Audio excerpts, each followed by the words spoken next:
မင်္ဂလာပါခင်ဗျာကျွန်တော်တို့ရဲ့3မိနစ်မြန်မာသတင်းအစီအစဉ်ကနေပြန်လည်ကြိုဆိုလိုက်ပါတယ်ခင်ဗျာ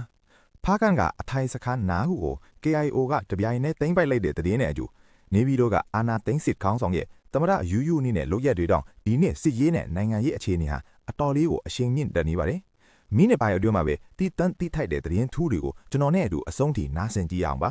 ပထမဆုံးအနေနဲ့မြေပြင်စစ်ရေးအခြေအနေတွေကိုကြည့်အောင်ပါကချင်ပြည်နယ်ဖားကန်မှာဆိုရင်မနေ့က AP လ2ရက်နေ့မှာ KIA နဲ့ PDF ပူးပေါင်းတပ်တွေကစစ်ကောင်စီရဲ့အထိုင်စခန်း9ခုကိုအောင်မြင်စွာတိုက်ခိုက်သိမ်းပိုက်နိုင်ခဲ့လို့ရန်သူဘက်က20ဦးခန့်တေဆုံးတော်ခဲ့ပါတယ်။ချင်းပြည်နယ်ဖလန်းမှာလည်းစနိုက်ပါသမားတွေရဲ့လက်ချက်ကြောင့်စစ်သား3ဦးအသက်ပြောက်ခဲ့ရတယ်လို့ပဲခူးတိုင်းကြောက်တကားမှာလည်းကင်းစခန်းတွေအစည်းအဝေးခံရပြီးစစ်တုံးပန်းတွေပါဖမ်းဆီးရမိခဲ့ပါတယ်။ဒါ့အပြင်ကျူပင်ကောက်မှာဆိုရင်စစ်ကောင်စီတပ်သား2ဦးဟာလက်နက်ခဲယမ်းအပြည့်အစုံနဲ့ပြည်သူရင်ခွင်ကိုအလင်းဝင်ခိုးလုံလာခဲ့ပါပြီ။ဒါပေမဲ့စစ်ကောင်စီဟာစီရီးရအထီနာလီလီအရက်သားတွေကိုပြစ်နာထားလီလီထင်နေတာကိုတွေ့ရပါတယ်။စကိုင်းတိုင်းမုံလဲကဆေးရုံတစ်ခုနဲ့မကွေးတိုင်းပေါ့မြို့နယ်ကတေပင်လှရွာကိုလေကြောင်းကနေဘုံကျဲတိုက်ခိုက်ခဲ့တယ်လို့မန်လေးတိုင်းမင်းချန်မှာလည်းတယုံနဲ့ဘုံကျဲခဲ့လို့အပြစ်မဲ့ပြည်သူ9ဦးတေဆုံးပြီးအင်ဂျီ300ခန့်မီးလောင်ပျက်စီးခဲ့ရပါတယ်။မကွေးတိုင်းပေါ့မြို့နယ်တောင်ပိုင်းမှာလည်းစစ်ကြောင်းထုမှုတွေကြောင့်ပြည်သူ9000ကျော်ဟာဘေးလွရာကိုပြေးနေကြရပါတယ်။ကရင်ပြည်နယ်ဘက်မှာတော့ KNU ရဲ့ထုတ်ပြန်ချက်အရမတ်လတလထဲမှာတင်တိုက်ပွဲပေါင်း106ကြိမ်ဖြစ်ပွားခဲ့ပြီး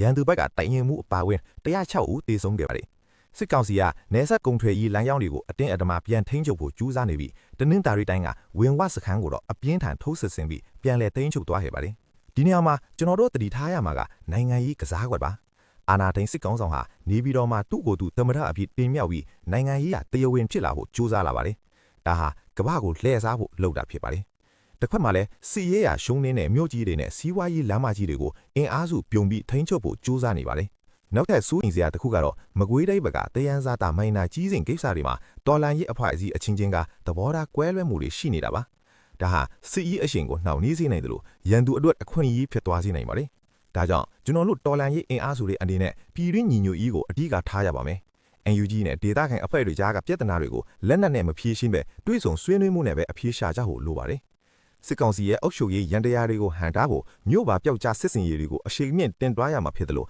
နိုင်ငံတကာကလည်းဒီသမရအတုအယောင်ကိုအတိအမှတ်မပြုအောင်တန်တမန်ရေးအဖိအားပေးကြရမှာဖြစ်ပါတယ်။ပြည်သူတို့ရဲ့ထောက်ခံမှုဟာတော်လန်ရေးရဲ့အဓိကအင်အားမှာဒီသတင်းတွေကိုများများ share ပေးခြင်းဖြင့်တော်လန်ရေးကိုတစ်ဖက်တစ်လမ်းကကူညီပေးကြပါလို့ထပ်မံတိုက်တွန်းလိုပါတယ်။ကျွန်တော်တို့ရဲ့3မိနစ်မြန်မာအစီအစဉ်ကိုဒီနေ့အတွက်ဒီမှာပဲရပ်နာခွင့်ပြုပါ။နားဆင်ပေးခဲ့ကြတဲ့တဦးတယောက်ချင်းစီကိုကျေးဇူးအထူးတင်ရှိပါတယ်ခင်ဗျာ။အရေးတော်ပုံအောင်ရမည်